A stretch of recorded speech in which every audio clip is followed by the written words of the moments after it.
이야기를 시작하기 전에 이 영상을 보고 계신 구독자님들은 어느 지역에 살고 계신지 댓글로 남겨주세요. 좋아요와 구독 잊지 마시고 채널이 더욱 성장하여 더 흥미로운 이야기를 전해드릴 수 있도록 응원해주세요. 그날 오후 서울 강남의 하늘은 붉은 주황빛으로 물들어 있었다. 누구라도 바라보면 마음의 평온을 가져다 줄 법한 색깔이었다. 우리가 사는 평창동의 고급 빌라촌은 평소에는 고요했다. 아주 가끔씩 고급 세단이 조용히 지나가는 엔진 소리나 길끝 초소에서 근무 중인 경비 아저씨의 농담 소리가 들릴 뿐이었다. 나는 막 사무실에서 돌아온 참이었다. 하루 종일 앉아서 산더미 같은 기업 계약서를 검토하느라 다소 갑갑하게 느껴지는 정장 재킷을 아직 입고 있었다. 내 계획은 소박했다. 그저 앞 테라스에서 따뜻한 차 한 잔을 마시며 새로 핀 난초를 감상하고 싶었을 뿐이다. 하지만 그 평온은 내가 아주 잘 아는 검은색 세단 한 대가 비정상적인 속도로 집 마당으로 굉음을 내며 들어서는 순간 산산조각이 났다. 남편의 차였다. 그가 주차하는 방식만 봐도 그의 감정 상태를 알 수 있었다. 타이어가 보도블록에 마찰하며 내는 날카로운 소리에 오후 조깅을 하던 몇몇 이웃이 깜짝 놀라 돌아보았다. 앞집에 사는 남의 일에 참견하기로 유명한 민수 엄마는 곧장 조깅 속도를 늦췄다. 그녀의 눈이 호기심으로 가늘어졌다. 나는 천천히 대리석 테라스 테이블 위에 찻잔을 내려놓으며 호흡을 가다듬으려 했었다. 오늘이 올 줄은 알았지만 이렇게 빠르고 난폭하게 닥칠 줄은 몰랐다. 차 문이 세차게 닫혔다. 남편이 시뻘개진 얼굴로 차에서 내렸다. 값비싼 그의 수트는 구겨져 있었고 넥타이는 이미 헐거워져 있었다. 그의 손에는 세게 구겨진 커다란 갈색 봉투가 들려 있었다. 그는 내게 다가오지 않았다. 마치 이 테라스 바닥을 무너뜨리기라도 할 것처럼 일부러 발소리를 크게 내며 걸어왔다. 아무런 허락도 인사도 없이 그는 그 갈색 봉투를 내 얼굴을 향해 정확히 던졌다. 봉투는 내 뺨을 가볍게 스치고 내 무릎 위로 떨어졌다. 읽어봐. 그의 고함 소리가 고요한 오후의 정적을 깨뜨리며 울려 퍼졌다. 나는 봉투를 바라보고 그를 쳐다봤다. 이게 뭐예요, 민준 씨? 나는 감정에 휩쓸리지 않으려 위엄을 지키며 조용히 물었다. 변호사로서 나는 폭풍의 한가운데서도 냉정함을 유지하도록 훈련받았다. 그리고 지금 그 폭풍의 이름은 바로 내 남편이었다. 이혼 소장이야. 그가 큰 소리로 대답했다. 그는 이제 우리 쪽을 빤히 쳐다보며 초소에 꼿꼿이 서 있는 단지 경비원도 신경 쓰지 않았다. 조깅을 멈추고 우리 집 담장 앞에서 보란듯이 신발끈을 고쳐매는 척하는 민수 엄마도 아랑곳하지 않았다. 지긋지긋해, 서연아. 너처럼 차가운 여자랑은 더는 못 살겠어. 날 남자로 존중해 줄 수 있는 여자가 필요하다고. 나는 봉투를 집어들어 천천히 열었다. 내용물은 예상대로였다. 가정법원에서 온이혼 소장. 하지만 내 가슴을 답답하게 만든 것은 그 종이가 아니라 지난 7년간 내 곁을 지켰던 남자의 눈에서 뿜어져 나오는 증오였다. 여기서 나갈 시간 36시간 주지. 그가 다시 소리쳤다. 이번에는 내 얼굴을 손가락으로 가리키면서 그의 손가락은 분노 때문인지 아니면 아드레날린 과다 분비 때문인지 떨리고 있었다. 내 개인 물건들, 내 낡아빠진 옷가지들, 그 지겨운 법률 서적들 다 챙겨 전부 다 가지고 나가. 하지만 명심해. 이 집에 값나가는 자산은 단 하나도 가져갈 생각 마. 나는 일어서서 그와 눈높이를 맞췄다. 민준 씨, 안에 들어가서 얘기할 수 있어요. 이웃들 앞에서 소리 지를 필요 없잖아요. 이건 우리 집안 일이에요. 들으라고 해. 그가 말을 잘랐다. 그는 몸을 돌려 마치 관중 앞에서 연설하듯 두 팔을 벌렸다. 모든 사람이 알게 해. 모레부터 이 집은 더 이상 내 것이 아니라는 걸. 이 집은 리디아가 샀으니까. 그 이름이 마침내 그의 입에서 큰 소리로 터져나왔다. 리디아. 지난 6개월간 우리 결혼 생활의 유령이었던 이름. 그가 자신의 영혼의 구원자라고 불렀던 여자. 자기계발 세미나에서 만났다는, 자신을 속속들이 이해해준다는 웰니스 코치. 리디아가 샀다고요? 내 목소리 톤이 논리적인 의심을 담아 날카로워지기 시작했다. 평창동에 있는 이 집을 살 돈이 어디서 났는데요. 수십억 원짜리 집인데 남편이 비웃었다. 경멸이 가득한 웃음이었다. 이 세상에 성공한 여자가 너 하나뿐인 줄 알아. 네 그 변호사 머리로만 돈을 벌 수 있다고 생각해? 리디아는 성공한 사업가야. 여기저기 투자도 많이 하고 이 집 나한테서 현금으로 샀고 지금 명의 이전 절차가 진행 중이야. 그러니 법적으로 넌 내 예비 아내의 집에 얹혀 사는 셈이지. 나는 잠시 침묵했다. 두려워서가 아니라 그가 방금 내뱉은 어리석음을 처리하는 중이었다. 그가 이 집을 팔았다고 주장하고 있었다. 내 말 듣고 있어, 한서연. 그가 한 걸음 다가와 우리 사이의 거리를 좁혔다. 그의 셔츠에서는 땀 냄새와 담배 연기 냄새에 섞인 다른 여자의 향수 냄새가 희미하게 풍겼다. 36시간이야. 그 시간이 지나도 네가 여기 있으면 경비원 불러서 널 끌어내게 할 거야. 넌 산산조각난 네 자존심 말고는 아무것도 없이 떠나는 거야. 이웃들이 수군거리기 시작했다. 나는 그들의 동정과 조롱이 섞인 시선을 느낄 수 있었다. 그들에게 이것은 공짜 구경거리였다. 성공한 변호사 아내가 젊은 상간녀 때문에 투자 매니저 남편에게 쫓겨나는 것. 서울의 흔해 빠진 막장 드라마. 하지만 남편은 한 가지 중요한 사실을 잊고 있었다. 아주 치명적인 사실을. 나는 그의 눈을 깊이 들여다보았다. 눈물은 한 방울도 흐르지 않았다. 나는 돌아가신 아버지를 떠올렸다. 남편을 포함해 그 누구에게도 온전히 의지하지 말라고 항상 가르치셨던 지혜로운 분. 내가 결혼하기 훨씬 전에 당신의 냉철한 손으로 나의 재정적 안정의 기반을 마련해 주신 아버지. 알았어요. 내가 짧게 대답했다. 남편은 내 너무나도 침착한 반응에 놀란 듯했다. 아마도 내가 울며 그의 발치에 엎드려 이혼하지 말아달라고 애원하거나 적어도 히스테리를 부리며 난동을 피우길 기대했을 것이다. 하지만 나는 그에게 그런 만족감을 주지 않았다. 알았다고? 그가 혼란스럽게 되물었다. 네, 알았다고요. 그게 당신이 원하는 거라면. 나는 소장을 다시 봉투에 넣으며 말했다. 준비할게요. 하지만 오늘 당신이 한 말 기억해요. 민준 씨, 나에게 떠나라고 한 건 당신이에요. 이 집이 리디아의 것이라고 말한 것도 당신이고요. 그래, 그녀의 것이야. 그가 다시 우위를 점하려는 듯 쏘아붙였다. 그 여자는 너보다 훨씬 대단한 여자야. 남편을 부하 직원처럼이 아니라 왕처럼 대하는 법을 알거든. 그 말을 뱉어낸 후 남편은 돌아서서 집 안으로 들어가 현관문을 세게 닫았다. 창문이 흔들릴 정도였다. 그는 나를 테라스에 홀로 남겨두었다. 나는 긴 숨을 내쉬며 차가워지기 시작한 오후의 공기를 들이마셨다. 아직 담장 앞에 서 있는 민수 엄마 쪽으로 고개를 돌렸다. 부끄러움을 느끼는 대신 나는 그녀에게 옅은 미소를 지어 보였다. 정중하지만 의미심장한 미소였다. 그리고 나도 안으로 들어갔다. 집 안에서 나는 베개에 얼굴을 묻고 울기 위해 침실로 향하지 않았다. 나는 곧장 내 서재로 갔다. 벽에 걸린 그림 뒤에 숨겨진 금고를 열었다. 그곳에는 진홍색의 두꺼운 파일 하나가 가지런히 보관되어 있었다. 나는 그 파일을 꺼내 표면의 얇은 먼지를 닦아냈다. 그 안에는 이 집의 원본 등기 권리증이 들어 있었다. 남편은 그의 오만함 속에서 잊었거나 어쩌면 이 집이 단 한 번도 그의 명의였던 적이 없다는 사실을 전혀 몰랐을 것이다. 이 집은 아버지가 결혼 선물로 사주신 것이다.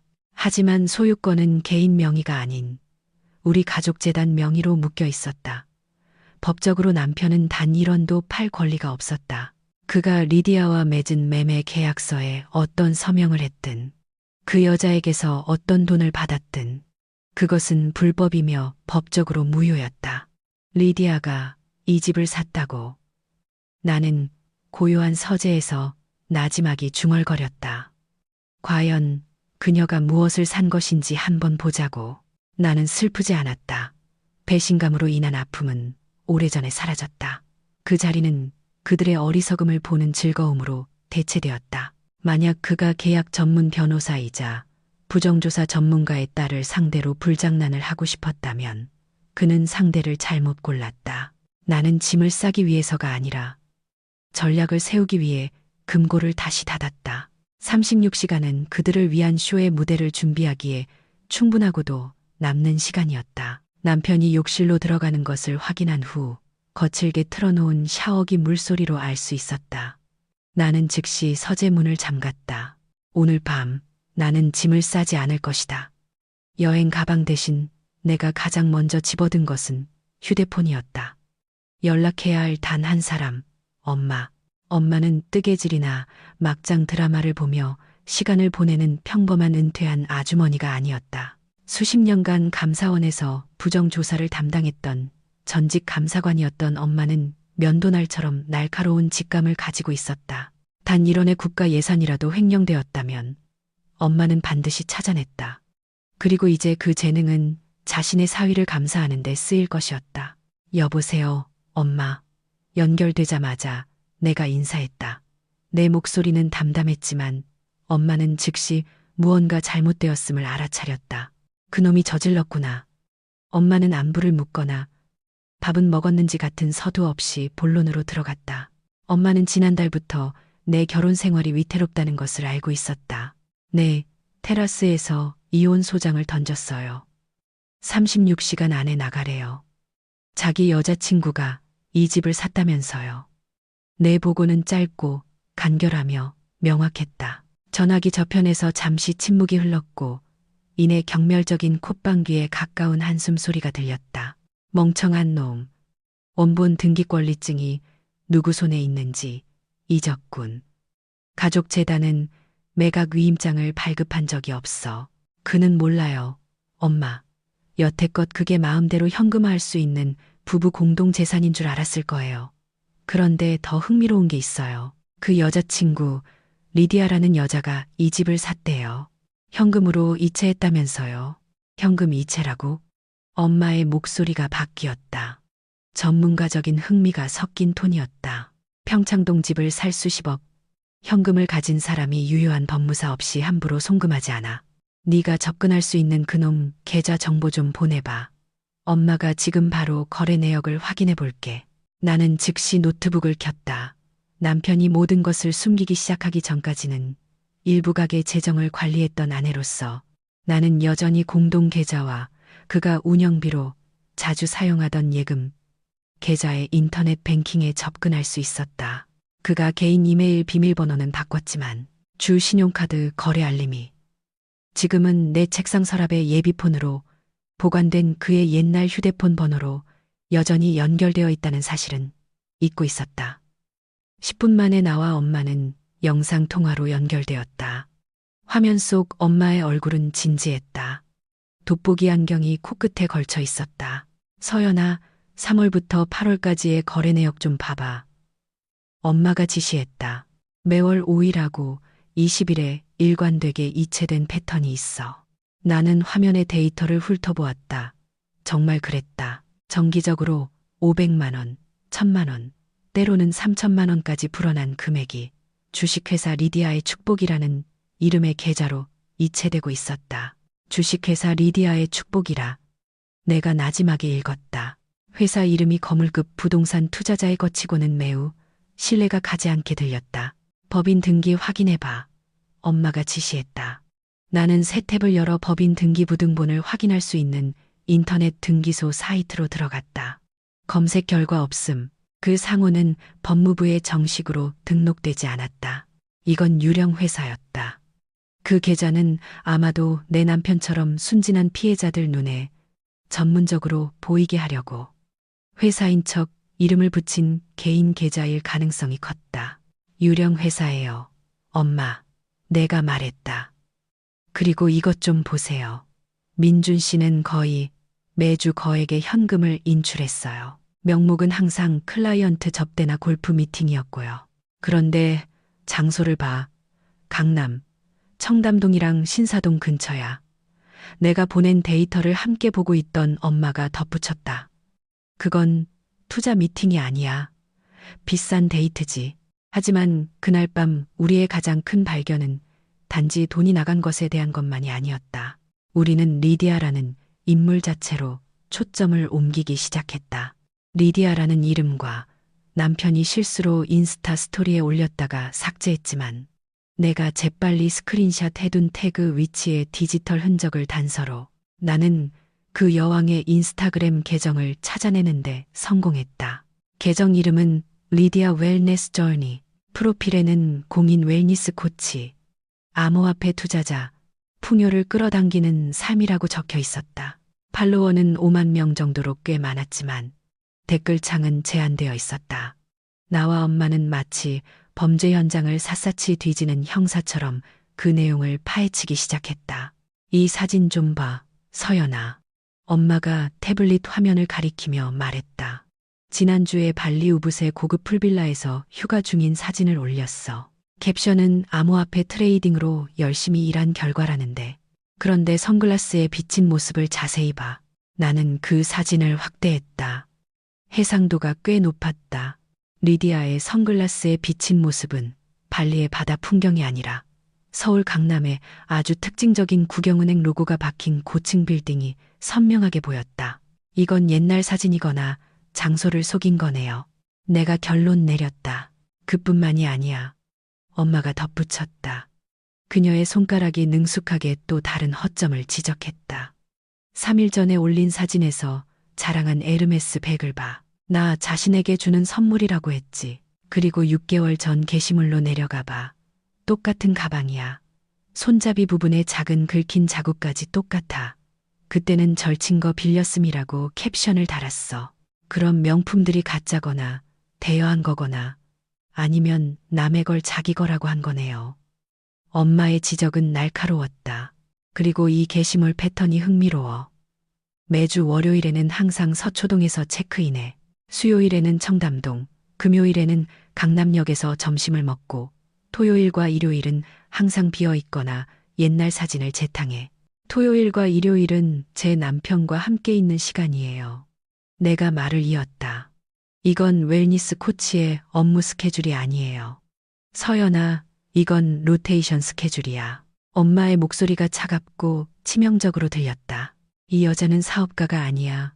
연기자지. 네 남편 같은 멍청한 투자자들을 서울 각 지역에서 만나기 위한 정기적인 스케줄이 있는 거야. 월요일은 서초동 할당, 수요일은 청담동 할당, 금요일은 강남역 할당. 심장이 세차게 뛰었다. 이건 단순한 불륜보다 훨씬 더 큰 문제였다. 내 남편은 유일한 사람이 아니었다. 그는 리디아에게 착취당하고 있는 수많은 걸어다니는 지갑 중 하나에 불과했다. 그 여자는 나보다 성공하지 못했다고 느끼는 내 남편처럼 불안감을 가진 남자들을 유인하기 위해 성공하고 부유한 이미지를 구축한 다음 사업 투자를 제안하거나 사랑의 이름으로 자산을 사달라고 요구했던 것이다. 그 여자는 포식자야. 내가 결론 내렸다. 그리고 우리는 사냥꾼이 될 거다. 엄마가 소름 끼치는 어조로 대꾸했다. 지금 남편과 맞서지 마. 그가 이겼다고 느끼게도 네가 내일 모레 떠날 거라고 생각하게 놔둬. 우리는 월요일과 수요일에 다른 피해자들에게서 증거를 수집할 24시간이 필요해. 엄마 말씀은 서초동과 청담동의 그 남자들이 누군지 찾아내자는 건가요? 만약 내 가설이 맞다면 그들도 주식회사 리디아의 축복에 돈을 이체했을 거야. 그들을 모을 거다. 리디아가 내 집에 오는 날 작은 동창회를 열어주자고 나는 미소를 지었다. 엄마의 아이디어는 기발하고 잔인했다. 남편이 드라마를 원한다고. 좋다. 나는 그가 평생 잊지 못할 스릴러 드라마를 선사해주겠다.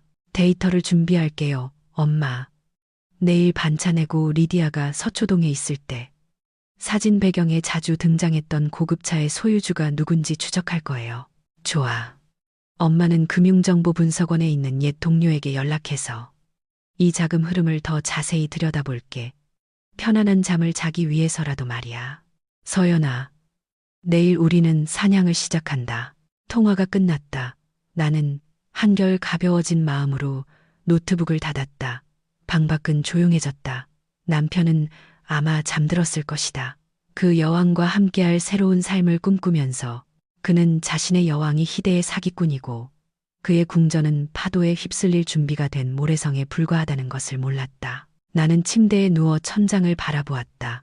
36시간 카운트다운이 시작되었다. 남편이 다이아몬드를 길거리 조약돌과 맞바꿨다는 사실을 깨달았을 때의 그의 얼굴이 벌써부터 기대되었다. 그날 아침 집은 낯설게 느껴졌다. 가구가 바뀐 것이 아니라 그 안의 분위기가 야망과 거짓말로 흐려졌기 때문이었다. 내가 출근 준비를 할 때 민주는 아직 자고 있었다. 식탁 위 냅킨에는 그가 남긴 작은 메모가 놓여 있었다. 잊지 마. 시간은 흐르고 있어. 이제 28시간 남았다. 그의 필체는 기울어져 있고 급했다. 이겼다고 생각하지만 실제로는 자각하지 못하는 두려움에 쫓기는 사람 특유의 필체였다. 나는 분노가 아닌 연민으로 그 종이를 구겼다. 그는 정말로 이 게임의 주도권을 쥐고 있다고 생각하고 있었다. 나는 평소처럼 로펌으로 출근하기 위해 집을 나선 것이 아니었다. 오늘 나에게는 최우선 순위의 의뢰인이 있었다. 바로 나 자신이었다.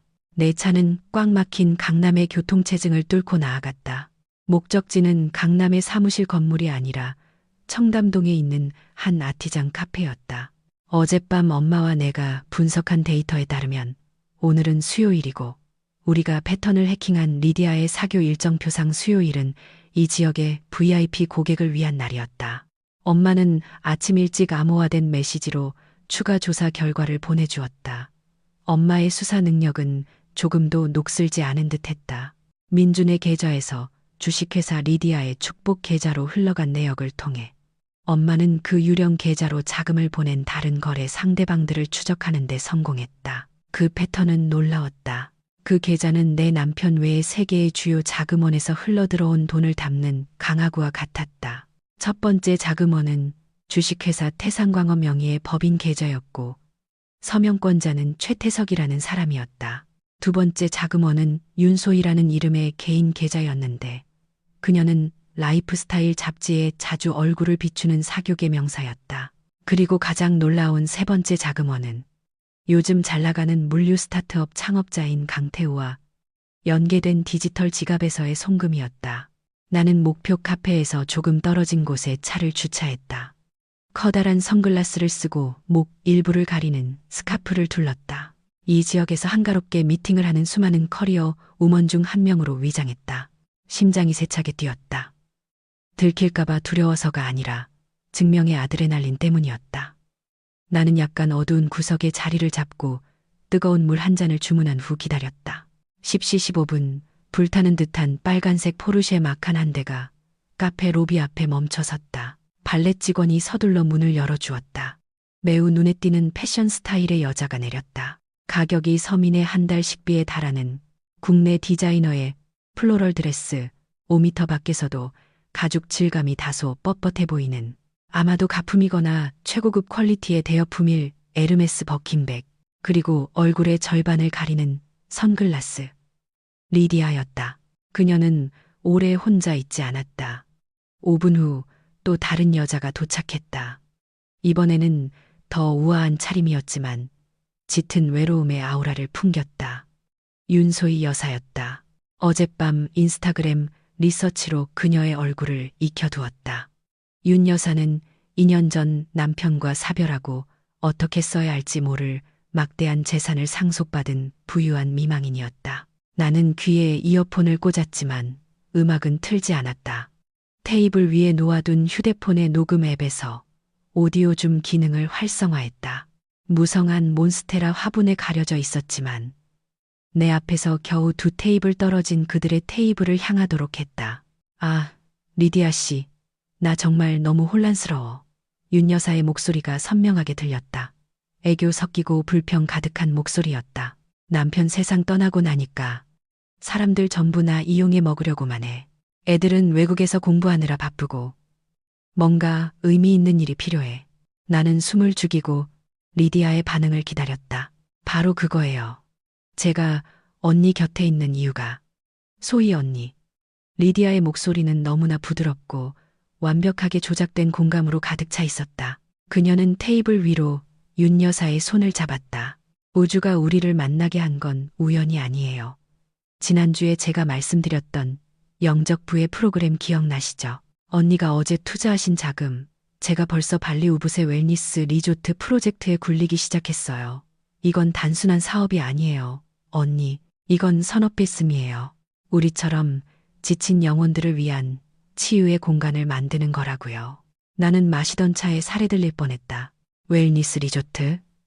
민준에게는 그 돈이 의료기기 수입 자금이라고 했다. 이야기는 피해자의 필요에 따라 바뀌었다. 그녀는 매우 위험한 카멜레온이었다. 정말이야, 리디아 씨. 윤 여사의 얼굴이 환해졌다. 확신이 필요한 듯 했다. 난 부동산 사업은 잘 모르지만 당신의 그 기운을 믿어. 당신은 아우라가 정말 긍정적이잖아. 끌어당김의 과정을 믿으세요. 리디아는 확신에 차 말했다. 그런데 언니, 기술적인 문제가 좀 생겼어요. 발리 시공업체에서 자재를 최고급 목재로 쓰려면 추가 계약금을 요구하네요. 이걸 미루면 나중에 건물의 에너지가 달라져요. 혹시 먼저 대납해 주실 수 있을까요? 한 5억 원 정도만요. 나는 테이블 아래에서 주먹을 쥐었다. 5억 원을 정도만이라고 말하다니. 그리고 건물의 에너지 타령이라니. 이건 영성을 가장한 대낮의 사기극이었다. 그럼. 윤 여사는 즉시 가방에서 휴대폰을 꺼냈다. 지금 바로 어제 그 계좌로 이체할게. 주식회사 리디아의 축복 맞지? 네, 언니. 그건 우리가 공동 법인을 만들기 전까지 임시로 자금을 모아두는 계좌예요.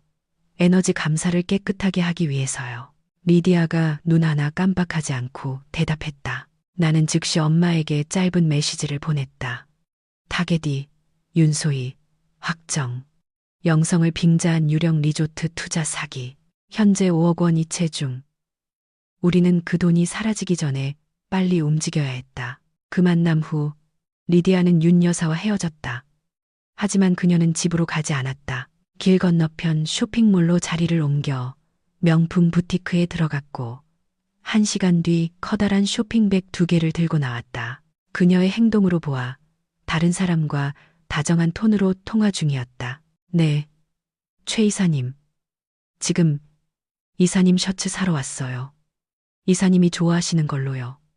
네, 이따 저녁에 서초동 늘 가던 데서 뵈어요. 이사님 니켈 광산 사업 얘기 나누고 싶어 죽겠어요. 싱가포르에서 온 투자자 아는 분이 있는데 관심 있어 하더라고요.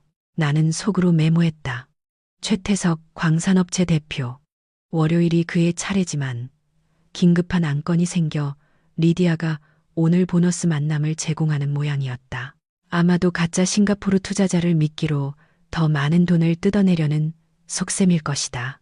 그렇다면 민주는 내 남편. 그는 주말 슬롯을 채우는 존재에 불과했다. 주간 운영비를 위한 걸어다니는 ATM. 그리고 가장 슬픈 것은 그녀가 감정 쓰레기를 버리는 곳이라는 점이었다. 민주는 자신이 왕자인 줄 알았겠지만 사실 그는 사기꾼 여왕이 거물급 물고기들을 낚는 주력 사업, 틈틈이 그녀를 즐겁게 해주는 광대에 불과했다. 오후에 나는 차로 돌아와 노트북을 열었다. 세 번째 타겟, 강태우를 분석할 시간이었다. 그는 가장 젊고 기술에 가장 밝았다. 그가 속이기에 가장 어려울 터였다. 하지만 링크드인과 트위터에서 강태우의 디지털 흔적을 추적하자 나는 그의 약점을 발견했다. 강태우는 바이오 해킹과 장수론 게비티에 집착하고 있었다. 그리고 리디아는 교묘하게도 자신의 인스타그램 프로필에 공인 바이오 해킹 컨설턴트라고 포지셔닝하고 있었다. 나는 2개월 전 한 스타트업 네트워킹 행사에서 찍은 그들 둘의 사진을 찾아냈다. 강태우는 숭배의 눈빛으로 리디아를 바라보고 있었고 리디아는 소유욕이 담긴 제스처로 강태우의 팔을 잡고 있었다.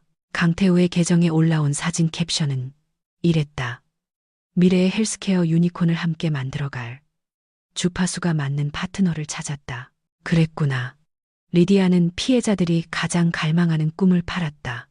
늙고 실패했다고 느끼는 민준에게는 젊음과 남성적 지배력에 대한 꿈을 외로운 윤 여사에게는 영적인 우정과 삶의 목적을, 탐욕스러운 최 대표에게는 국제적인 사업 인맥을, 미래지향적인 강태우에게는 미래의 혁신을, 모든 것은 단 하나의 블랙홀, 그 유령 법인 계좌로 귀결되었다. 내가 스프레드시트에 이 범죄의 타임라인을 정리하고 있을 때 엄마에게서 전화가 왔다. 서연아, 방금 은행 친구한테 정보 얻었어. 내일 아침 리디아 계좌에서 대규모 현금 인출 신청이 들어왔대. 계좌를 비우려는 거야. 도망치려는 걸까요? 내가 다급하게 물었다. 도망이 아니야. 자금 세탁이지. 금괴나 암호화폐처럼 추적 불가능한 자산으로 바꾼 다음 사라지려는 거야. 그 여자는 민준이 널 쫓아내면서 시한폭탄을 던졌다는 걸 알아. 아마 우리 집을 해외로 도피하기 전 마지막 근거지로 삼을 계획이었을지도 몰라. 다음 주 10일자로 스위스행 비행기 표가 그녀 이름으로 예약되어 있어. 그 정보는 내 피를 끓게 했다. 그녀가 은퇴하기 전 마지막 트로피로 아버지의 유산인 이 집을 가져가려 했다니. 절대 그렇게 두지 않을 거예요, 엄마. 36시간을 기다릴 수 없어요. 이 피해자들을 지금 당장 모아야 해요. 그들이 리디아의 유일한 운명의 사랑이나 사업 파트너가 아니라는 걸 알아야 해요. 연락처는 있니? 윤 여사님 휴대폰 번호는 인스타그램에 올린 기부재단 양식에서 찾았어요. 프라이버시에 부주의하더군요. 최 대표님은 리디아 스토리에서 우연히 찍힌 회사 공문에 사무실 번호가 있었고요. 강태우 씨는 기터브에 개인 이메일이 있어요. 제가 연락할게요. 조심해라, 서연아. 연애 사기 피해자들의 첫 반응은 대개 부인이야. 네가 그들의 아름다운 꿈을 깨뜨렸기 때문에 널 미워할 거야. 처음 5분 동안 저를 미워하게 두세요. 엄마. 그 후에 그들이 함께 리디아에게 수갑을 채울 준비가 된다면요. 나는 전화를 끊고 거짓말로 가득 찬 노트북 화면을 응시했다. 리디아의 먹잇감 로테이션은 깔끔하고 계획적이며 효율적이었다. 하지만 그녀는 자신의 알고리즘에서 한 가지 변수를 잊었다.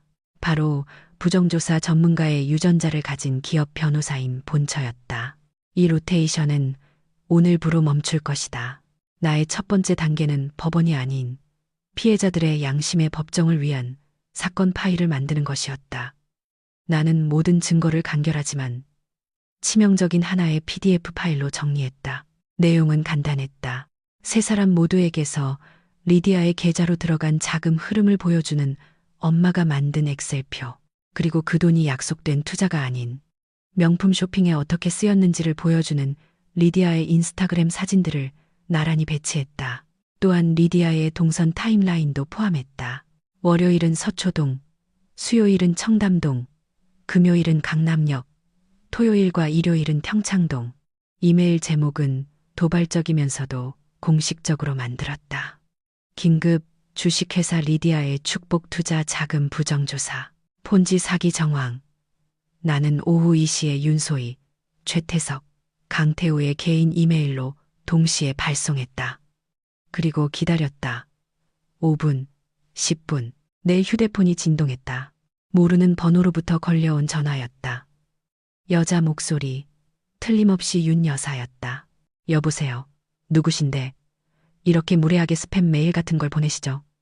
그녀의 목소리는 감정이 실려 날카롭게 울렸다. 당신 누구야? 리디아 사업 경쟁자? 아니면 우리 웰니스 프로그램에 참여할 능력도 안 되는 질투쟁이? 나는 숨을 고르고 얼음장처럼 차가운 톤으로 대답했다. 안녕하십니까, 윤소희 여사님. 저는 한서연입니다. 사업 경쟁자가 아닙니다. 저는 매주 토요일과 일요일, 아마도 여사님께서 오늘 아침에 송금하신 5억 원의 일부일 돈을 써가며 리디아의 주간 운영 자금을 대주고 있는 남자, 박민준의 아내입니다. 침묵. 전화기 저편에서 윤 여사의 거친 숨소리가 들렸다. 당신이 민준 씨 아내라고. 그 투자 매니저. 리디아는 민준 씨가 자기를 과보호하는 오빠라고 했는데 나는 씁쓸하게 웃었다. 오빠요. 제 남편은 방금 리디아가 우리 집을 현금으로 샀다며 저를 집에서 쫓아냈습니다. 혹시 리디아가 평창동 집을 살 30억 현금이 있다고 얘기한 적 있나요? 아니면 그 돈이 발리 프로젝트에 묶여 있다고 하던가요? 발리에 있다고 했어요. 윤 여사의 목소리가 흔들리기 시작했다. 의심이 그녀의 확신을 잠식하기 시작했다. 여사님, 제가 보낸 PDF 4페이지를 열어보세요. 지난주에 여사님 만났을 때 들었던 에르메스 백을 보세요. 그건 이틀 전에 서초동에서 최태석 대표와 데이트할 때 들었던 것과 같은 가방입니다. 그리고 5페이지의 계좌 내역을 보세요. 오늘 여사님의 5억 원은 발리의 시공업체 계좌로 들어가지 않았습니다. 그 돈은 15분 전에 막 환전소 계좌로 이체되었습니다. 그럴 리가. 윤 여사의 목소리는 마치 뺨을 맞은 사람처럼 들렸다. 그녀는 내 영적 친구인데, 그녀는 포식자입니다. 여사님. 그리고 우리는 먹잇감이었고요. 오늘 오후 사시준 미팅에 여사님을 초대합니다. 더 고통스러운 증거를 보여드리겠지만 이것이 여사님의 남은 돈을 구할 유일한 방법입니다. 나는 전화를 끊었다. 한 명 무너뜨렸다. 이제 어려운 상대는 남자들이었다. 남자들의 자존심은 연애 사기에 관해서는 보통 더 취약하다. 아니나 다를까. 10분 뒤 강태우에게서 이메일 답장이 왔다. 내용은 짧고 간결하며 방어적이었다. 당신이 누군지 모르겠지만 이 데이터는 불법입니다. 무단으로 은행 정보에 접근한 정보통신망법 위반으로 당신을 고소할 수 있습니다. 리디아는 저의 합법적인 사업 파트너입니다. 헛소문 퍼뜨릴 생각 마십시오. 나는 그가 분명히 이해할 법률 용어를 사용해 빠르게 답장을 타이핑했다. 강태우 대표님, 저를 고소하십시오. 하지만 그 전에 인터넷 등기소 시스템에서 주식회사 리디아의 축복의 법인 등기부를 확인해 보십시오. 그런 회사는 존재하지 않습니다. 만약 대표님께서 법인격 없는 실체에 투자 자금을 이체하셨다면 그건 개인 계좌에 자금을 대고 계신 겁니다. 스타트업 CEO로서 부실한 실사의 위험성은 잘 아실 겁니다. 줌 미팅은 오후 4시입니다. 링크 첨부합니다. 선택은 대표님 손에 달렸습니다. 조용한 피해자가 될 것인지 아니면 저와 함께 우리의 권리를 되찾을 것인지 더 이상 답장은 없었다. 하지만 나는 그가 그 순간 바로 인터넷 등기소를 확인하고 있다는 것을 알았다. 그는 사랑에 눈이 먼 똑똑한 사람이었지만 구체적인 데이터가 주어지면 그의 논리가 항상 이길 것이었다. 가장 어려운 상대는 최 대표였다. 이메일 답장도 전화도 없었다. 그는 아마도 개인 이메일을 거의 확인하지 않는 구식 광산 사업가 타입이었다. 나는 과감한 조치를 취하기로 결정했다. 그 회사 공문에서 얻은 그의 개인 번호로 왓츠앱 메시지를 보냈다. 메시지에는 우리가 함께 참석했던 한 결혼식에서 리디아가 민준과 진하게 키스하고 있는 사진을 첨부했다. 민준이 대놓고 바람 피우기 전이었다. 캡션은 이랬다. 최 대표님, 이 여자는 모레 제 예비 아내가 될 거라고 주장하고 있습니다. 그런데 지난 월요일에는 대표님의 예비 아내가 될 거라고 주장했다면서요. 대표님 돈이 계좌에서 먼지처럼 사라지기 전에 이야기하시죠. 읽음 표시 2개, 온라인 상태, 입력 중, 멈춤, 그리고 전화가 걸려왔다. 날 협박하려는 건가? 중년 남성의 위압적인 목소리가 들렸다. 아닙니다, 대표님. 우리 둘 다를 구하려는 겁니다. 대표님께서 지난달에 이체하신 20억 원을 돌려받고 싶으십니까? 아니면 리디아가 10일에 스위스로 도망가도록 내버려 두시겠습니까? 스위스, 그의 톤이 바뀌었다. 그 여자는 니켈 사업 때문에 싱가포르 간다고 했는데 취리히행 편도 티켓입니다. 대표님, 이민청이나 여행사에 아는 분이 있으시면 직접 확인해 보실 수 있습니다. 오후 4시 줌 미팅에서 기다리겠습니다. 이민청이나 오후 4시 나는 문을 굳게 잠근 내 서재에 앉아 있었다. 노트북 화면에 3개의 비디오 창이 하나씩 나타났다. 윤 여사의 얼굴은 퉁퉁 부어 있었다. 채 마르지 않은 눈물의 흔적이었다. 그녀는 아직 차 안에 있었다. 강태우의 얼굴은 굳어 있었다. 배경은 차가운 서버실이었다. 그의 눈은 분노를 참느라 붉어져 있었다. 최 대표의 얼굴은 어두웠다. 그는 담배 연기가 피어오르는 호화로운 사무실에 있었다. 참석해 주셔서 감사합니다. 내가 서두 없이 입을 열었다. 제 이름은 한서연입니다. 저는 내일 리디아와 제 남편 박민준에게 쫓겨날 사람입니다. 하지만 저에게는 다른 계획이 있습니다. 그 사기꾼 여왕에게 걸맞은 작별 공연을 만들기 위해 여러분의 도움이 필요합니다. 계획이 뭐죠? 강태호가 날카롭게 물었다. 법인 등기는 확인했습니다. 당신 말이 맞았어요. 유령 회사더군요. 제 투자금 15억이 날아갔습니다. 나는 30억이야. 최 대표가 으르렁거렸다. 중장비 산다고 했었는데 저는 이 1년 동안 거의 50억이에요. 윤 여사가 흐느꼈다. 저는 그게 보시고 내세를 위한 투자라고 생각했어요. 나는 한숨을 쉬었다. 이 가상 공간에서의 총 피해액은 거의 100억 원에 달했고 그것은 헤아릴 수 없는 감정적 손실은 포함하지 않은 금액이었다. 지금 경찰에 신고할 수는 없습니다. 내가 전략적으로 말했다. 지금 신고하면 그녀가 알아채고 도망갈 겁니다. 여러분의 돈은 그녀가 이미 추적하기 어려운 암호화폐나 해외 계좌에 숨겼을 것이기 때문에 사라질 겁니다. 우리는 그녀를 현장에서 잡아야 합니다. 그녀가 안전하다고, 이겼다고 느끼게 해서 방심하게 만들어야 합니다. 내일은 제가 이 집에서 나가야 하는 마감일입니다. 내가 이어서 말했다. 그녀는 이사 트럭을 끌고 올 겁니다. 의기양양하게 세상을 다 가진 것처럼 들어오겠죠. 바로 그때 우리는 그녀를 무너뜨릴 겁니다. 내일 오후에 두 분 대표님과 여사님께서 저희 집으로 와주셨으면 합니다. 차는 멀리 보이지 않는 곳에 주차해 주세요. 제가 신호를 드리면 들어오십시오. 뭐 때문에? 최 대표가 물었다. 공개 재판을 위해서입니다. 그녀에게 똑같이 속은 제 남편 앞에서 그녀를 심판할 겁니다. 먼저 그녀의 정신을 무너뜨릴 겁니다. 심리적 압박하에 자산들을 어디에 숨겼는지 자백하게 만들 겁니다.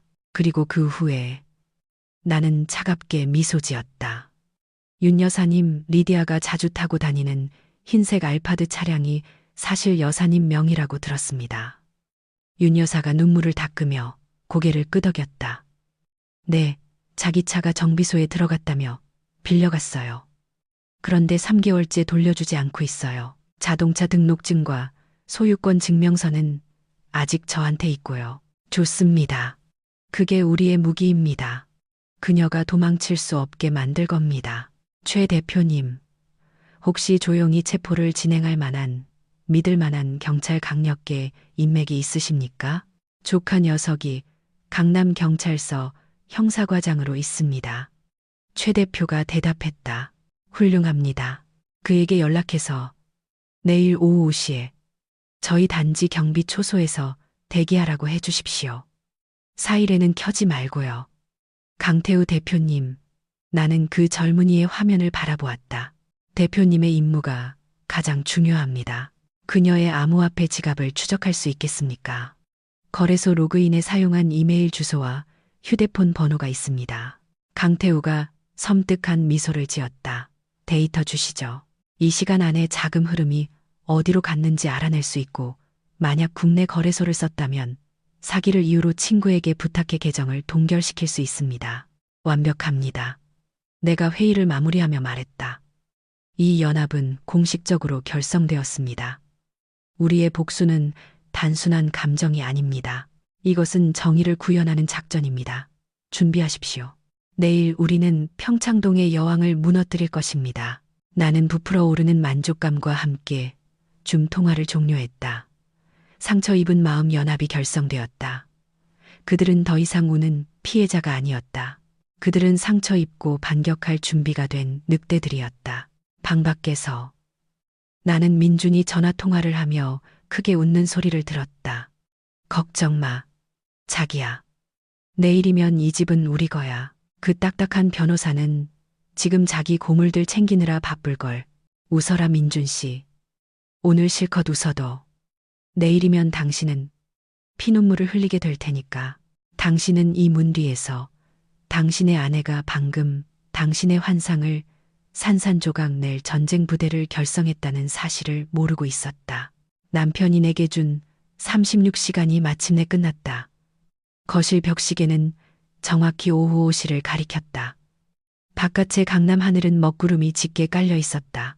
검은 구름이 언제라도 쏟아질 듯한 물의 무게를 견디며 낮게 드리워져 있었다. 이런 자연의 분위기는 정반대로 한껏 들떠 있는 민준의 기분과 극명한 대조를 이루었다. 그는 아침부터 거실을 서성거리며 콧노래를 흥얼거렸고 때때로 꽃병을 정리하거나 소파 쿠션의 위치를 바로잡았다. 마치 국빈을 맞이하는 집주인이라도 된 것처럼. 나는 작업용 가방을 무릎에 올린 채 구석의 1인용 소파에 앉아 있었다. 내 주위에는 닫힌 여행 가방 몇 개가 놓여 있었다. 민주는 그 가방들을 보며 만족스러운 미소를 지었다. 그는 그것들이 집을 나갈 준비가 된 내 옷과 개인 물품들로 가득 차 있다고 생각했다. 하지만 그 가방들은 텅 비어 있었다. 유일하게 내용물이 든 것은 내가 뒤쪽 창고에 몰래 준비해둔 그의 가방뿐이었다. 적절한 순간에 꺼내기 위해 기다리고 있었다. 잘했어, 서연아. 그가 허리에 손을 얹고 그 가방 더미를 경멸적인 눈빛으로 바라보며 말했다. 네가 협조적이어서 기쁘군. 물건 때문에 서로 끌어당기거나 히스테릭한 비명을 지를 필요는 없겠어. 우리 어른스럽게 끝내자. 너는 떠나고 리디아가 들어오고 삶은 계속되는 거야. 나는 이미 식어버린 블랙커피를 마시며 조용히 고개를 끄덕였다. 물론이죠, 민준 씨. 저도 오늘 모든 게 끝났으면 좋겠어요. 뿌리까지 완전히요. 그래, 그게 바로 좋은 아내. 아니, 전 아내의 태도지. 그가 비꼬았다. 리디아가 곧 도착할 거야. 새 물건들을 실은 이사 트럭이랑 같이. 이 집을 다시 꾸미고 싶대. 이 집의 기운이 너무 딱딱하다고 하더군. 너무 너답다고.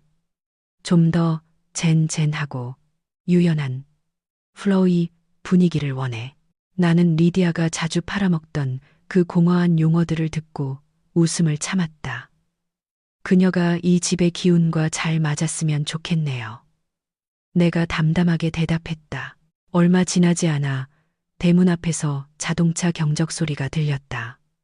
평범한 경적이 아니라 고급차 특유의 경적이었다.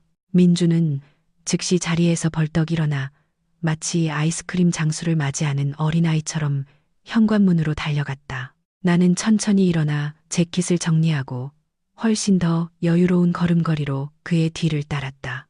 정문 앞에는 번쩍이는 흰색 토요타 알파드가 위풍당당하게 멈춰섰다.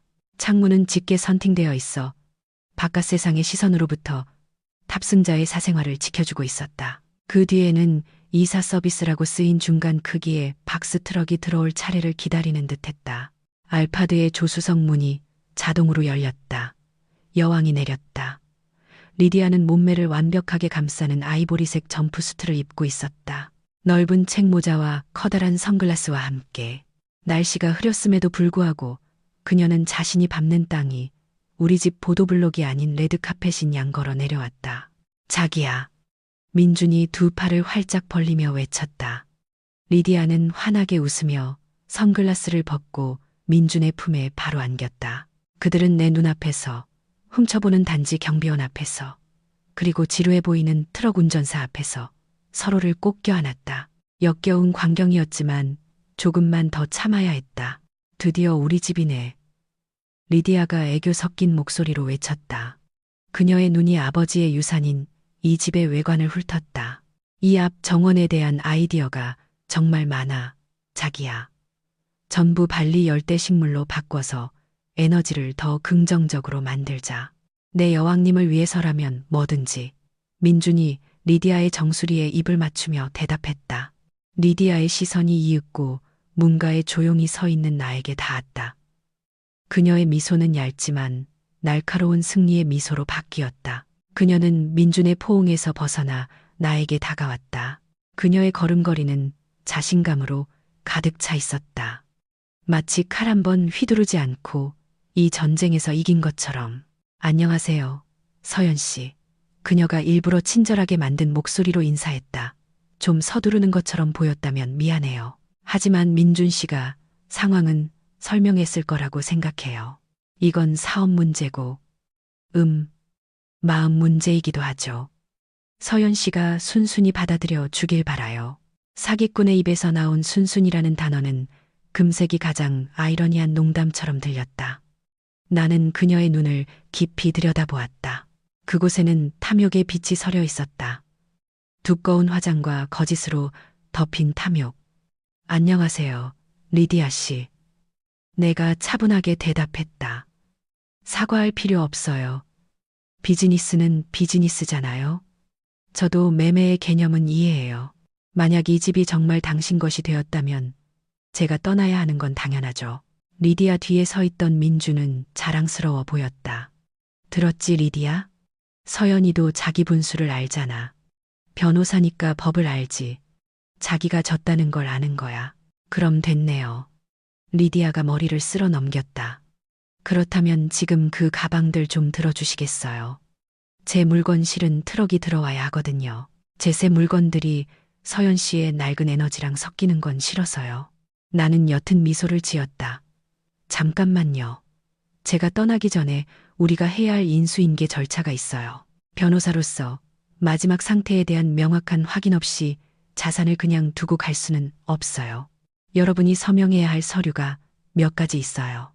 제가 양호한 상태로 집 열쇠를 넘겼다는 형식적인 절차일 뿐이에요. 민준이 미간을 찌푸렸다. 아, 왜 이렇게 복잡해? 내가 너더러 나가라고 한 게 분명하잖아. 5분이면 돼요. 민준 씨. 내가 단호하게 말을 잘랐다. 잠깐 거실에 앉아서 서명하고 열쇠 인계하고 그럼 저는 영원히 떠날게요. 나중에 제 물건이 남았다거나 파손되었다는 이유로 제가 소송이라도 걸면 곤란하잖아요. 우리 프로페셔널하게 끝내요. 리디아는 망설이는 듯 했다. 그녀는 손목시계를 힐끗 보았다. 분명 가짜거나 사기로 얻었을 롤렉스 시계였다. 하지만 나를 빨리 내쫓고 싶었던 민주는 재빨리 고개를 끄덕였다. 알았어. 5분. 들어가자. 두 사람은 집 안으로 들어섰다. 리디아는 마치 이미 이 집의 안주인이라도 된 것처럼 나보다 앞서 걸었다. 그녀는 거실을 둘러보며 벽의 그림을 비판하고 소파 색깔이 촌스럽다고 논평했다.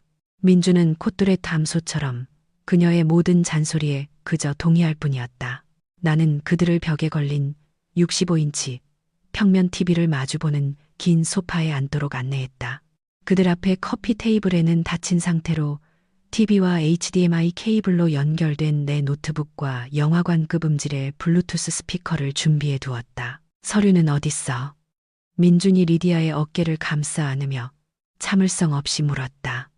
그들의 앉은 자세는 매우 편안하고 매우 거만했다. 잠시만요. 나는 노트북으로 걸어가며 말했다. 저는 앉지 않겠어요. 나는 TV 옆에 섰다. 그들의 얼굴을 선명하게 볼 수 있는 위치였다. 서류는 디지털 방식이에요. 전자 서명 전에 몇 가지 데이터를 확인해 주셔야 해요.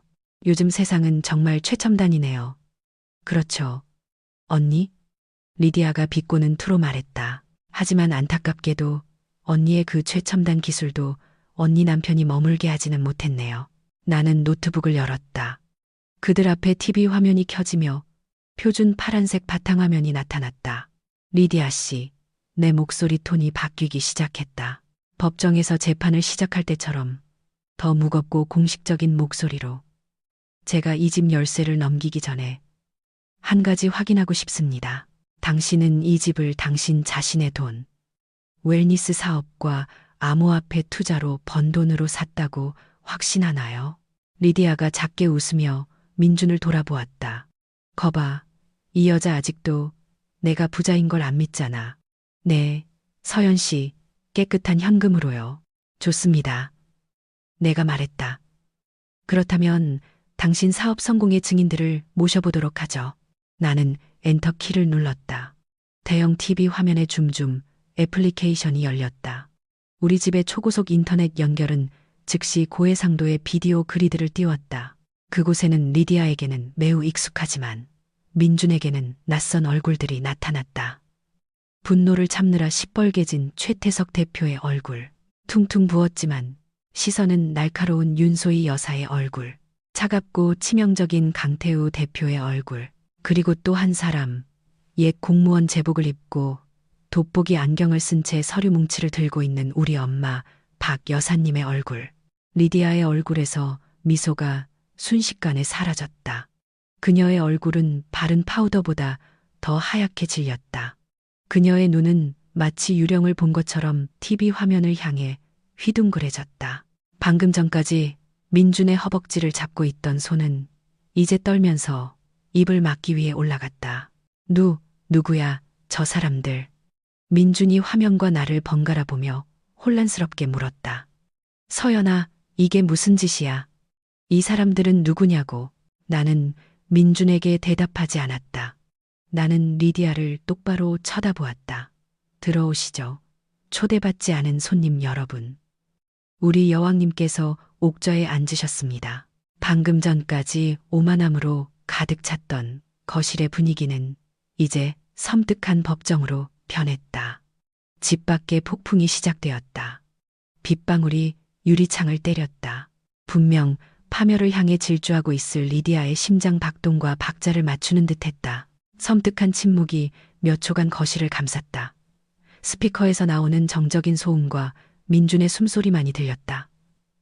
민준은 아직 상황을 파악하지 못했다. 그는 입을 살짝 벌린 채 TV 화면을 쳐다보았다. 그의 둔한 뇌가 눈앞에 시각적 퍼즐을 맞추려 애쓰고 있었다. 하지만 리디아는 무슨 일이 벌어지고 있는지 정확히 알고 있었다. 그녀의 몸은 굳었고 눈은 탈출구를 미친 듯이 찾았지만 그녀는 방금 켜진 진실에 둘러싸인 채 푹신한 소파에 갇혀 있었다. 여보시오, 리디아 씨. 최 대표의 목소리가 내가 볼륨을 꽤 높여놓은 영화관급 스피커를 통해 우렁차게 울려 퍼졌다. 그의 목소리는 수백 명의 노동자에게 명령하는데 익숙한 광산 사업가의 위엄으로 가득했지만 지금은 억눌린 분노의 떨림이 섞여 있었다. 민주는 그 소리에 깜짝 놀라 펄쩍 뛰었다. 누구십니까? 왜 제 예비 아내를 아시는 거죠? 화면 속 최 대표가 웃었다.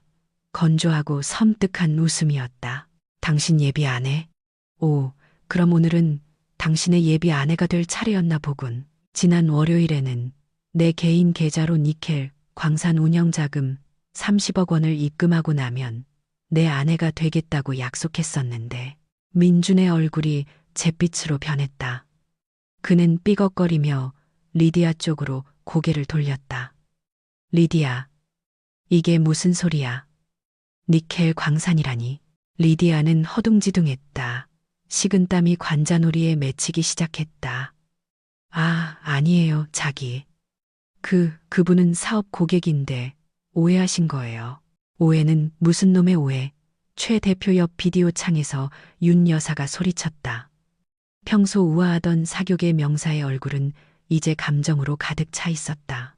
넌 진심 어린 웰니스 코치라고 했잖아. 어제 내가 송금한 5억 원이 발리리조트 목재 사는데 쓴다고 했잖아. 심지어 지금 내 차를 타고 있잖아. 저 앞에 있는 흰색 알파드. 그거 내 차야. 윤소희 여사님, 당신 차가 정비소에 들어갔다고 했잖아. 민주는 입을 떡 벌렸다. 그는 현관문 쪽을 쳐다보며 방금 리디아가 자랑했던 그 고급차를 상상했다. 그 차는 빌린 거야. 오늘 돌려주지 않으면 그건 훔친 차라고.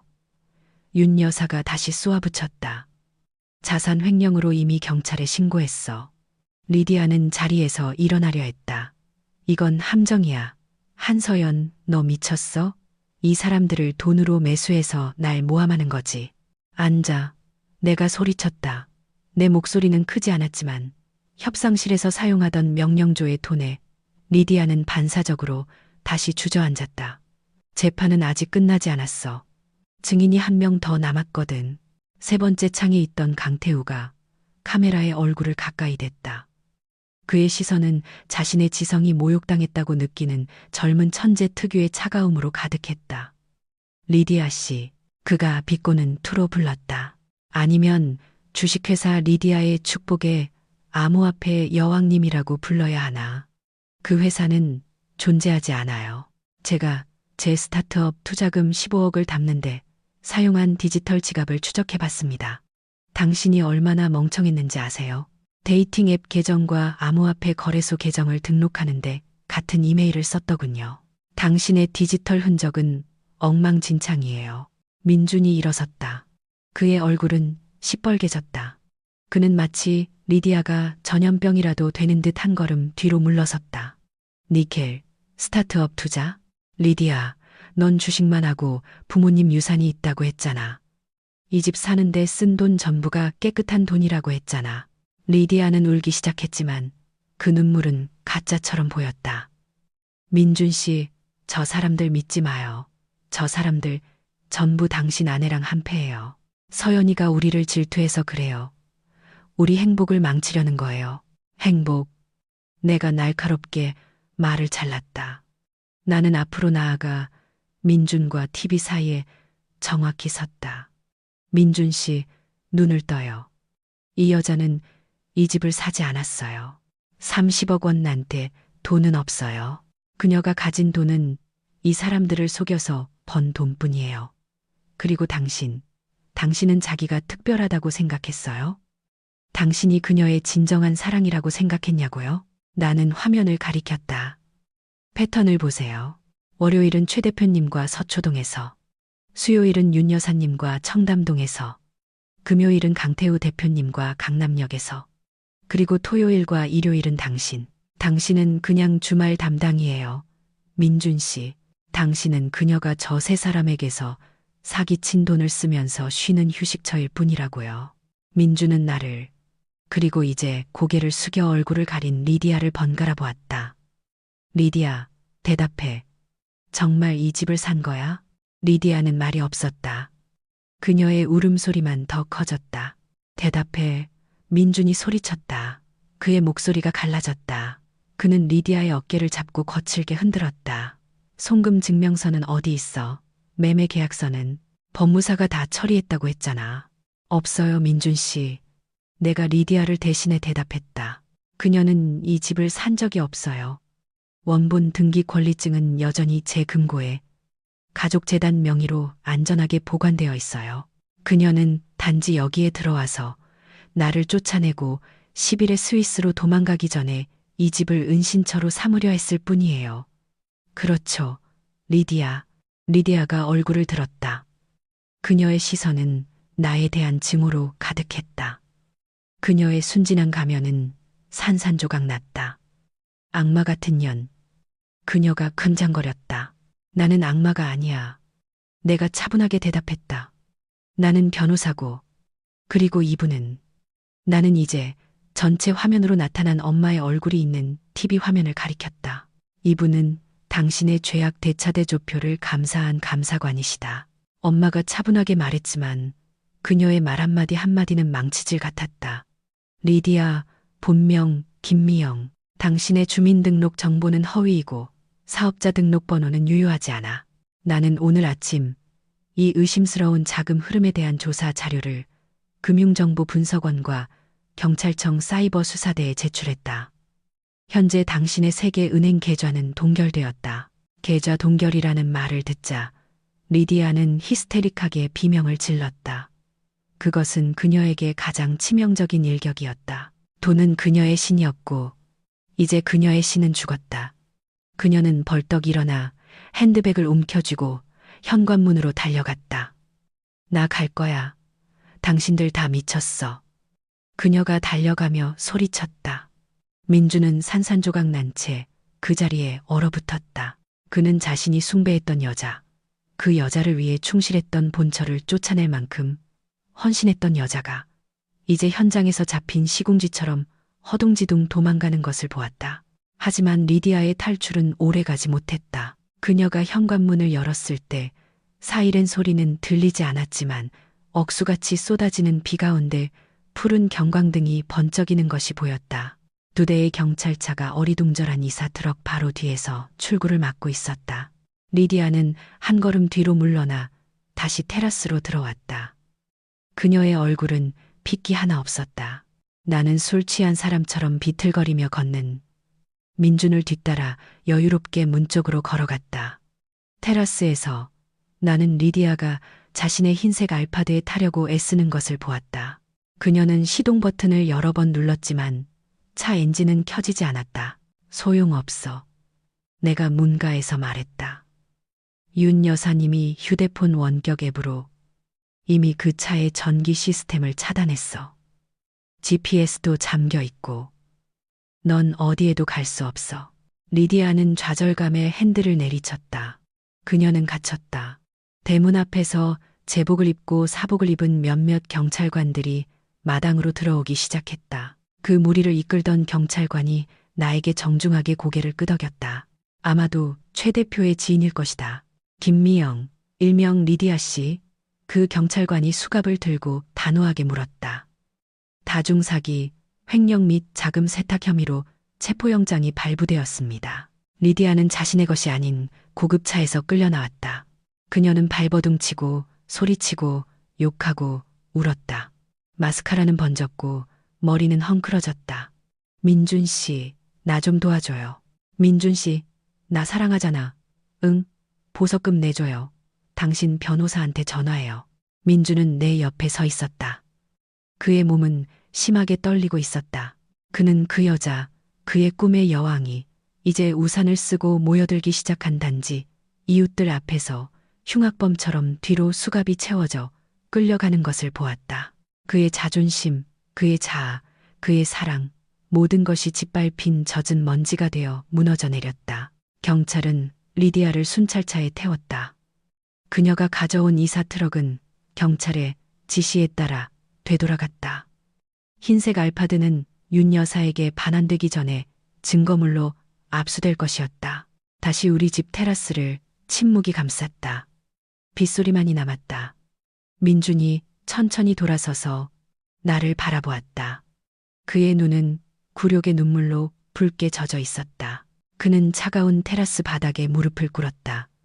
그는 내 손을 잡으려 했지만 나는 한 걸음 뒤로 물러섰다. 서연아. 그의 목소리는 애처로웠다. 미안해. 내가 미쳤었어. 내가 속았어. 나도 피해자야. 서연아. 나는 그를 위에서 아래로 훑어보았다. 동정심도 사랑도 없었다. 이 남자가 얼마나 나약한지를 보고 느끼는 혐오감뿐이었다. 일어나. 내가 차갑게 명령했다. 용서해줘, 자기야. 우리 다시 시작하자. 응? 이혼 소송 취하할게. 우리 삶에서 그 악마를 쫓아내자. 내가 다 고칠게. 약속할게. 그의 애원이 내 바지 끝을 잡으려 했다. 나는 그의 손을 뿌리쳤다. 당신 말이 맞아요. 민준 씨. 악마는 떠났어요. 하지만 당신이 잊은 게 하나 있네요. 나는 테라스 구석에 홀로 서 있는 커다란 여행 가방 하나를 가리켰다. 창고에서 미리 준비해둔 민준의 가방이었다.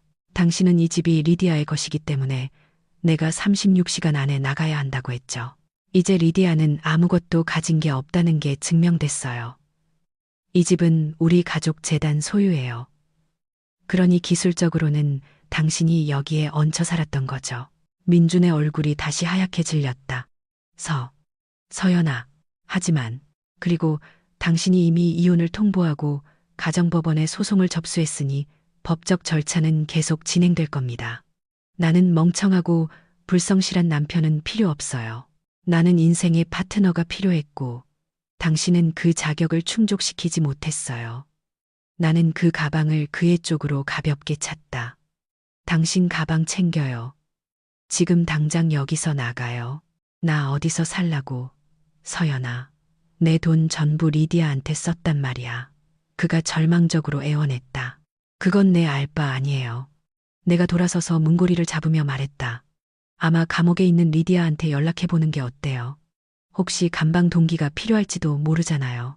나는 그의 얼굴 바로 앞에서 문을 닫았다. 자물쇠가 돌아가는 소리가 내 귀에는 너무나 아름답게 들렸다. 거실의 CCTV 모니터를 통해 나는 민준이 빗속에서 흠뻑 젖은 자기 가방을 껴안고 통곡하는 것을 보았다. 공연은 끝났다. 줌 미팅의 관객들은 가상의 박수를 보냈다.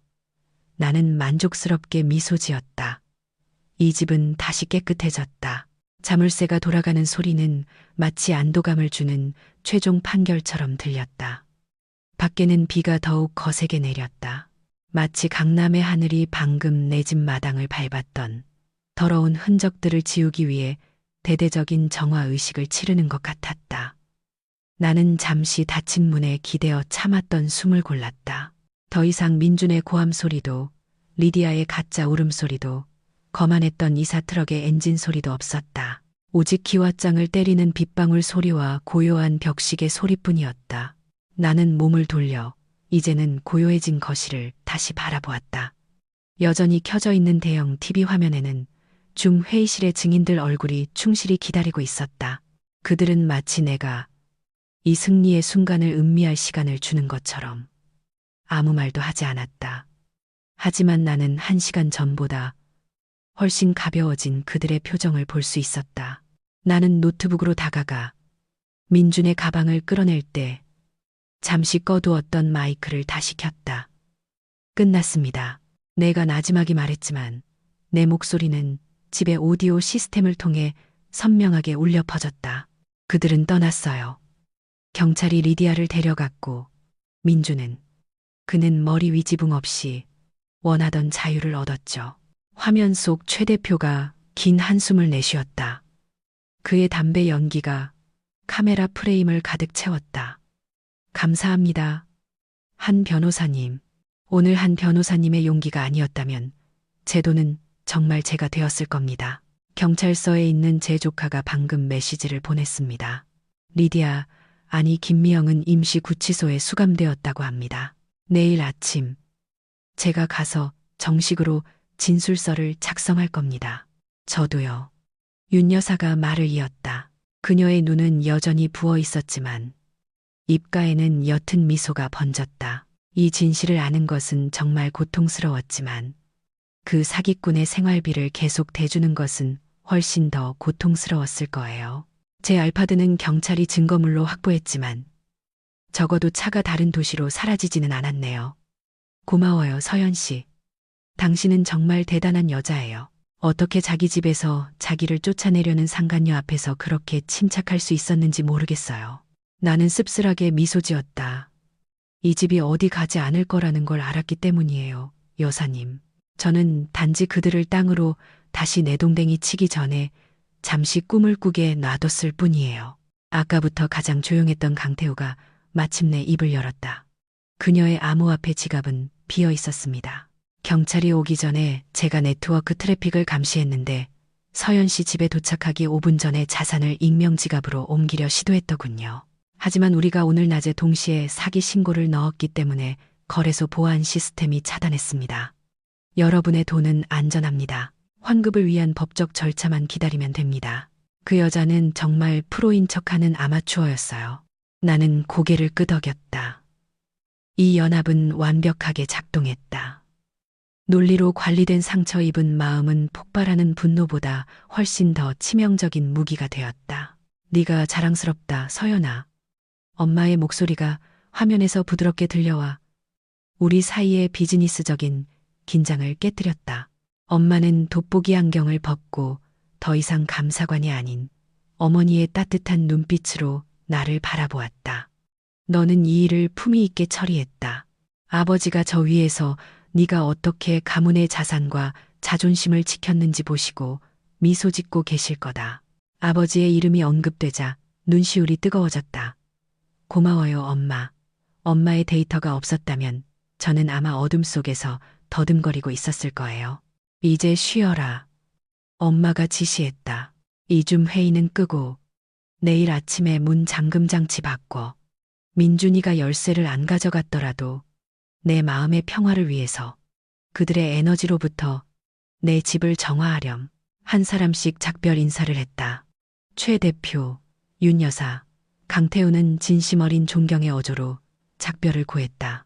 줌 연결이 끊기자 TV 화면은 다시 파랗게 변했다.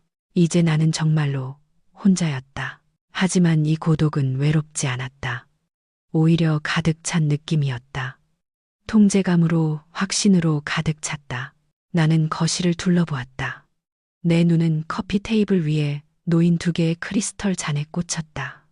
민준이 리디아를 환영하기 위해 준비해 두었던 잔.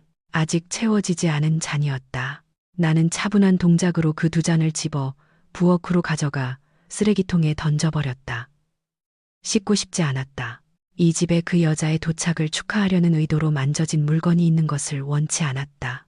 나는 걸레와 강한 소나무 향이 나는 바닥 세정제를 가져왔다. 리디아가 내 거실에 들어왔던 신발 자국을 닦았다. 나는 마치 그들이 남긴 죄의 얼룩을 지우는 것처럼 바닥을 힘껏 문질렀다. 문지를 때마다 마음이 점점 가벼워졌다. 리디아의 강렬한 향수 냄새가 서서히 사라지고 상쾌하고 깨끗한 소나무 향으로 대체되었다. 청소를 마친 후 나는 거실 불을 끄고 앞 창문으로 걸어갔다. 밖에는 비가 여전히 내리고 있었지만 아까만큼 세차지는 않았다. 집 앞 도로에는 젖은 아스팔트가 가로등 불빛을 반사하고 있었다. 이사 트럭은 사라졌고 경찰차도 떠났다. 심지어 민준의 그림자조차 보이지 않았다. 아마 경비 초소에서 비를 피하고 있거나 휴대폰에 남은 잔액으로 택시를 불렀을 것이다. 나는 김이 서린 유리창에 비친 내 얼굴을 바라보았다. 방금 아내라는 지위를 잃었지만 자기 삶의 주인이라는 지위를 되찾은 여자의 얼굴, 눈물은 없었다. 하루 종일 일하고 전쟁을 치른 후에 당연한 육체적 피로감만이 있었다. 그날 밤 나는 킹사이즈 침대 한가운데서 잤다. 평소에는 왼쪽에 누워 민준이 늦게 들어오더라도 오른쪽을 비워두곤 했다. 하지만 오늘 밤 나는 팔다리를 뻗어 침대 전체를 차지했다. 시트가 차갑고 편안했다. 밖에서 들려오는 빗소리는 가장 평온한 자장가가 되었다. 수갑은 잘못된 손에 채워졌고 비는 내 집 마당을 깨끗이 씻어냈다. 내일은 새로운 날이었다. 일주일 후 아침 햇살이 침실 창문 커튼 틈으로 스며들어왔다. 김이 모락모락 나는 블랙커피 한 잔을 놓아둔 침대 옆 탁자 위로 정확히 떨어졌다. 오늘 아침 집안 분위기는 사뭇 달랐다. 고요했지만 나와 민준 사이에 냉전이 벌어졌을 때 그 숨막히는 침묵이 아니었다. 이것은 생산적인 고요함, 세상을 정복할 수 있을 것 같은 기분을 주는 그런 평온함이었다. 나는 뒤뜰 테라스의 라탄 의자에 앉아 리디아가 발리 열대식물로 전면 개조하고 싶어 했던 작은 정원을 마주하고 있었다. 다행히 돌아가신 아버지가 아끼시던 난초와 제스민은 온전했다. 마치 강제 리모델링의 실패를 함께 축하라도 하듯 아름답게 피어 있었다. 내 손에 들린 태블릿에는 오늘 아침 주요 뉴스가 떠 있었다. 내 검지가 화면을 스크롤하며 전국 범죄 뉴스 포털에서 화제가 되고 있는 기사 제목을 읽었다. 웰니스 인플루언서 위장 연애 사기단 검거. 피해액 수십억 원대. 제목 아래에는 주황색 수인복을 입은 리디아, 즉 김미영의 사진이 실려 있었다. 그녀는 고개를 숙이고 있었다. 평소 완벽하게 스타일링되던 머리는 아무렇게나 묶여 있었다. 더 이상 인스타그램 필터도 속이는 카메라 앵글도 없었다. 수가 다 떨어진 범죄자의 지친 얼굴만 있었다. 기사는 평창동의 한 고급 주택에서 김 씨를 체포한 것이 이 조직을 와해시키는 열쇠가 되었다고 언급했다. 경찰은 암호화폐를 통한 자금 세탁으로 이어지는 디지털 증거들을 발견했다. 또한 광산 사업가, 사교계 명사, 스타트업 대표로 구성된 피해자들이 불리한 증언을 했다고도 전했다. 김 씨는 5년 이상의 징역형에 처할 위기에 놓였다. 나는 커피를 한 모금 마시며 혀끝에서 적당한 쓴맛과 신맛을 느꼈다. 내가 주문했던 그 어떤 비싼 커피보다 훨씬 더 맛이 좋았다. 그렇다면 민주는 어떻게 되었을까? 나는 범죄 뉴스 탭을 닫고 사무실 이메일 앱을 열었다. 그곳에는 민준이 예전에 다니던 회사로부터 온 알림 이메일이 하나 있었다. 내 직업이 기업 변호사라 투자업계와 자주 얽히다 보니 이쪽 업계의 소문은 매우 빠르게 퍼진다. 민주는 이틀 전 불명예 해고를 당했다.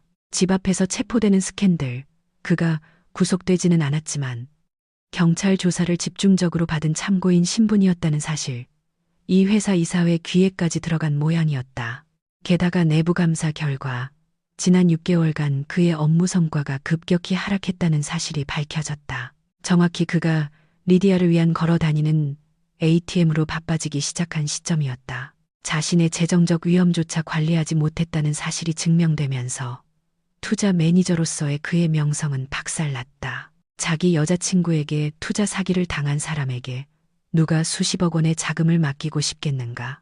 아이러니했다. 내 경력에 대해 항상 불안해하며 자신이 더 낫다는 것을 증명하고 싶어 했던 그는 이제 자신의 자존심 때문에 나락으로 떨어졌다. 내 휴대폰이 진동했다. 저장되지 않은 번호로 왓츠앱 메시지가 왔다. 민준의 새 번호라는 것을 알았다.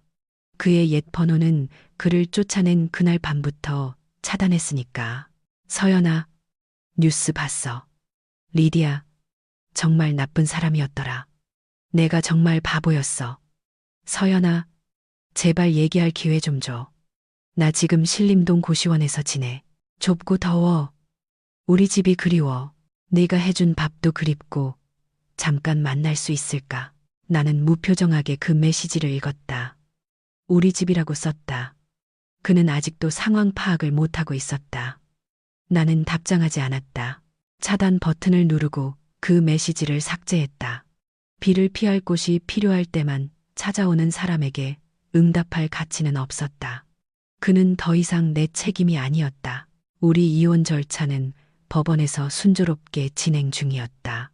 경찰이 연루된 불륜과 사기 증거가 있으니 판사는 분명히 신속하게 이혼 판결을 내릴 것이다. 나는 태블릿을 테이블에 내려놓고 일어나 서재로 향했다. 그림 뒤에 금고를 다시 열었다. 집 등기권리증이 담긴 진홍색 파일을 꺼냈다. 나는 그 파일 표지를 천천히 쓸어보았다. 아버지의 옛 조언이 떠올랐다. 서연아, 사랑도 중요하지만 논리는 안전장치란다. 비가 내리기 전에 내 자신의 우산을 꼭 챙겨두렴. 나는 미소 지었다. 폭풍은 지나갔다. 이 집, 내 경력, 그리고 내 미래는 조금도 긁히지 않은 채 굳건히 서 있었다. 나는 등기 권리증을 다시 넣고 금고를 잠갔다. 벽시계는 7시 30분을 가리키고 있었다. 출근할 시간이었다. 나는 내 차 키를 집어들고 가장 좋아하는 재킷을 입고 가벼운 발걸음으로 밖으로 나섰다. 대문 앞에서 앞집의 민수 엄마가 화초에 물을 주고 있었다. 그녀는 내가 나오는 것을 보고 즉시 수도꼭지를 잠갔다. 그녀의 얼굴은 호기심으로 가득했다. 어머, 서연 씨, 아침이에요. 와, 얼굴이 아주 좋아 보이네. 그나저나 민준 씨는 어디 갔어요? 일주일째 차가 안 보이던데. 그리고 저번에 경찰들이 막 오고 시끄럽던데. 무슨 일 있었어요? 그녀가 탐색하는 듯한 어조로 물었다. 나는 잠시 걸음을 멈추고 내가 지을 수 있는 가장 달콤하고 우아한 미소를 지어 보였다. 안녕하세요, 아주머니. 민준 씨는 자신의 그릇에 더 맞는 곳으로 여정을 계속 떠났어요. 잘 되길 빌어주세요. 그런저 민준 씨는 저번에 경찰 온 건요. 그냥 우리 동네에 쌓인 쓰레기 좀 치운 거예요. 이제 깨끗해져서 더 살기 좋죠? 어리둥절하게 멍해 있는 민수 엄마의 대답을 기다리지 않고 나는 차에 올라 시동을 걸고 평창동 길을 달렸다. 태양은 밝게 빛나고 앞길은 활짝 열려 있었다. 그리고 아주 오랜만에 나는 진정으로 자유롭다고 느꼈다.